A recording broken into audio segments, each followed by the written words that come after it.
Je vous retrouve aujourd'hui en extérieur, devant cet espace que j'avais paillé. Donc on est à côté des petits pois et des fèves. Et j'avais paillé cet espace en prévision, donc tout simplement des plantations des légumes au mois de mai.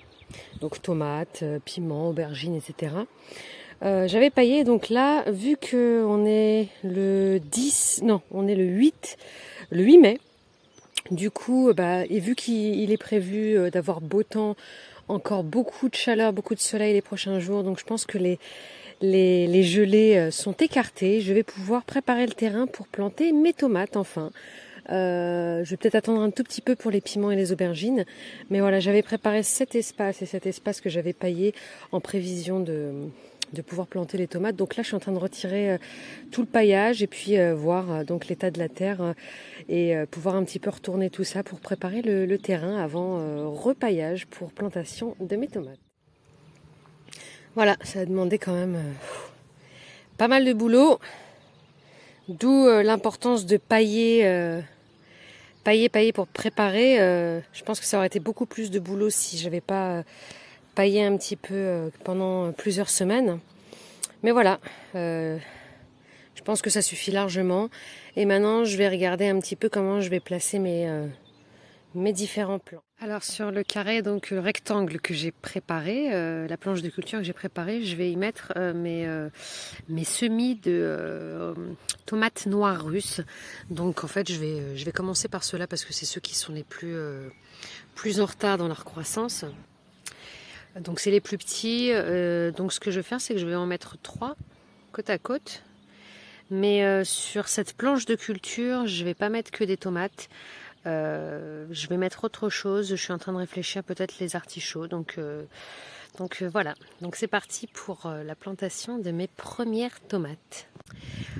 Pour leur donner un petit coup de boost, je vais utiliser cet engrais coup de fouet.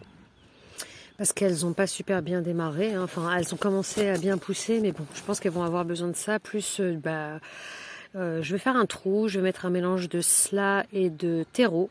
Et puis j'espère que ça va leur permettre de bien repartir. Voilà, donc j'ai fait mon petit mélange, terreau plus engrais, coup de fouet. J'ai mon petit plant, donc on voit qu'il y a quand même des racines et que je pense qu'il était quand même temps de les remettre. Et puis voilà, je vais essayer d'enterrer jusqu'ici pour que ça s'enracine encore plus. J'ai vu qu'il y en avait qui les mettaient tordus comme ça. Et qu'après il les remettait comme ça, donc je vais voir comment je vais faire. Voilà pour mon tout premier plant de tomates en terre. Il est tout rikiki, mais bon, j'espère qu'il va partir, on verra bien comment ça démarre. J'arrose et j'espère qu'il va bien s'enraciner. Voilà, donc il est vraiment tout petit. Et donc je vais faire la même chose pour les 2 autres. Et puis je vais voir un petit peu ce que je vais mettre en association avec ces 3 plants de tomates noires russes. Et voilà, 1, 2 et 3 plants. Ils sont vraiment tout petits. Mais bon, voilà, on va essayer de voir si ça repart bien.